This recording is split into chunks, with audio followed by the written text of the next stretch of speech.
My name is Ward Minnis, and you're listening to the Seven Skeletons podcast. Seven Skeletons is a limited series art experience that tells my story and the story of my family, the family of artists that includes my father, Eddie Minnis, through the lens of our lifelong relationship with the Jehovah's Witness religion. For a transcript of this podcast with supporting images, please visit the mentalslavery.com website. You can find the link in the show notes. There, you can leave a comment or feedback on this episode, or on the project as a whole. You can also see the original digital painting that I created for this episode. So without further ado, buckle up and sit tight. I'm bringing 7 skeletons out of the family closet. This episode is Skeleton 1. It's titled, The Truth About the Truth.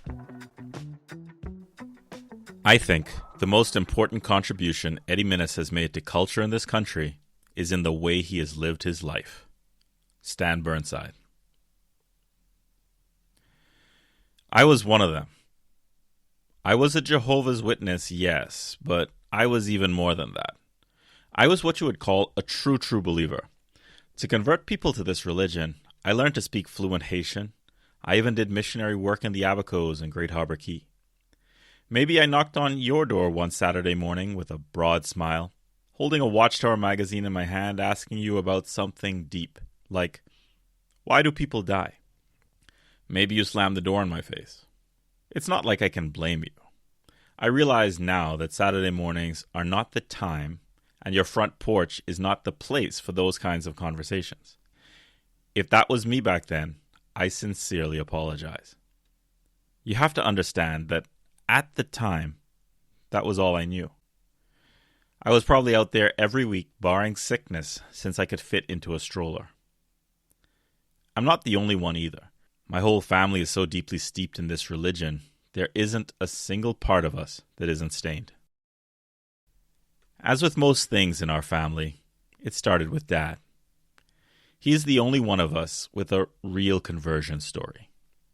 If you watched the Ting and Ting documentary about him, you heard him talk about how his yearning for God started. One day, while he was out painting and listening to the radio, it struck him that there was so much beauty in front of him and on his canvas, but so much ugly on the news. His desire to reconcile the two realities led him to the witnesses, and they helped him understand the Bible for the first time.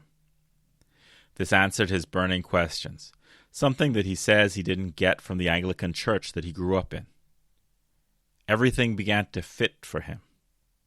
My mom soon joined him in his Bible studies, and they were baptized into the religion in 1974, and we, the children, naturally followed along. 1. When he became a witness, Eddie Minnis, my father, was already a Bahamian icon and fast approaching the apex of his powers. He was a firmly established artist, having painted all over Nassau in his trademark cherry red Volkswagen van. The new Prime Minister, Lyndon Pindling, was attending his exhibitions and even buying pieces. The daily editorial cartoon was a concept that he imported from abroad and made wholly Bahamian. He called his creation Potluck, and it ran in the Nassau Guardian newspaper. It had become so popular that in a few short years it was driving sales of the paper.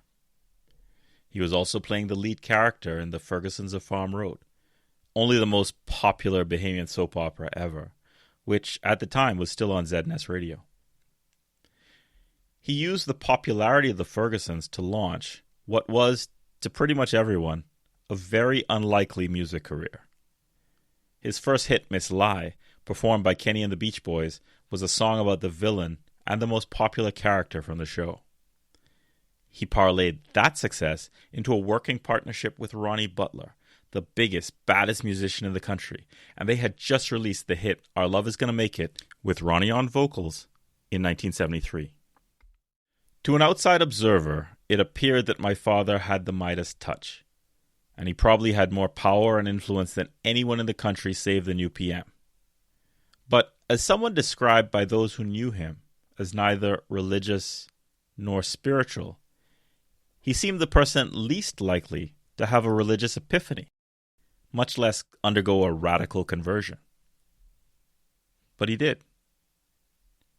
What did he see in the Jehovah's Witnesses that would make him trade in his dashiki for a suit and tie and go out regularly in the hot sun hawking watchtowers? He thought that he had found the truth. Now, witness beliefs are their own separate rabbit hole, but to get a basic grasp of the religion, there are only a few things that you have to know. 1. Jehovah's Witnesses really do call their religion the truth and believe that they are God's chosen people. They believe that their interpretation of the Bible comes straight from God through the witness higher-ups. While this isn't that much different than what most religions say, witnesses take it very seriously. They are the one true religion, and everyone else is wrong. 2. The end of the world is always just around the corner, and when all is said and done, there will only be Jehovah's Witnesses left. This is because on Judgment Day, God is going to kill everyone who isn't a witness. 3. Witnesses knock on your door because they don't want God to kill you. Your only chance to survive Armageddon is to become a Jehovah's Witness. So every time you slam that door in their face, remember that you are giving God one more reason to kill you. 4. The prize witnesses promise for surviving Armageddon is life in a paradise earth. Witness literature like The Watchtower and The Awake and their countless books are jam-packed with pictures of paradise. They show you little children playing with lions, lions playing with lambs, people of all stripes, colors, and ethnicities mingling in peace and harmony. Paradise would be a world with only Jehovah's Witnesses, and as such, it would also be a planet with no war, no sickness, and even no death.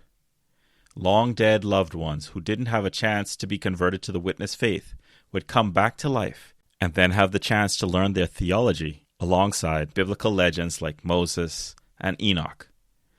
Make it there, and you would live forever. 2. The early 1970s were no ordinary time in the history of the Witnesses. The organization was seeing huge year-over-year increases in membership as followers were putting in maximum effort to convert as many people as possible. There are stories from around the world of people putting off surgeries, dropping out of school, selling their homes, and putting everything in their life on hold. This was because Jehovah's Witnesses believed and actively taught people that the end of the world was coming in 1975. So not only had my father found the truth, but he had found it just in the nick of time. This truth did not come cheap, though. He had to give up a lot to embrace this new faith.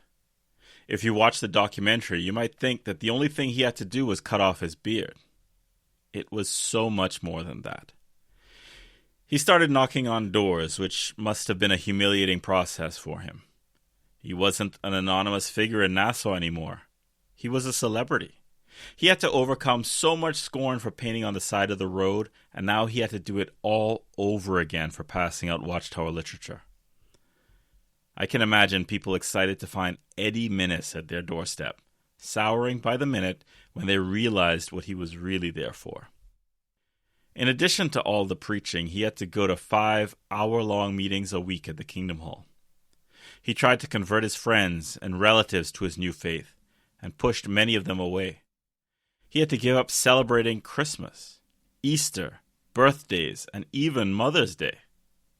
And this was only the beginning, because his painting and his art gradually transformed from his passion into a means to an end. As in his words, he spent most of his time in the witness preaching work. You may be thinking, though, that we're now in the year 2025. 1975 came and went, and this wicked old world didn't go nowhere. Armageddon didn't happen, yet Eddie Minnis remained a witness for another 50 years. To understand the reason he stayed in the religion long past that great disappointment brings me to the last thing that you have to know about Jehovah's Witnesses. 5.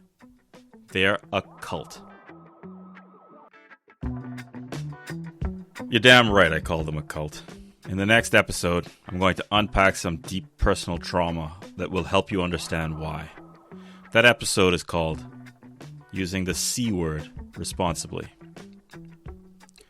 Thanks for listening to this episode of the Seven Skeletons podcast. Please visit the mentalslavery.com website for bonus posts and original artwork related to this program. I'm Ward Minnis, and we'll talk more soon.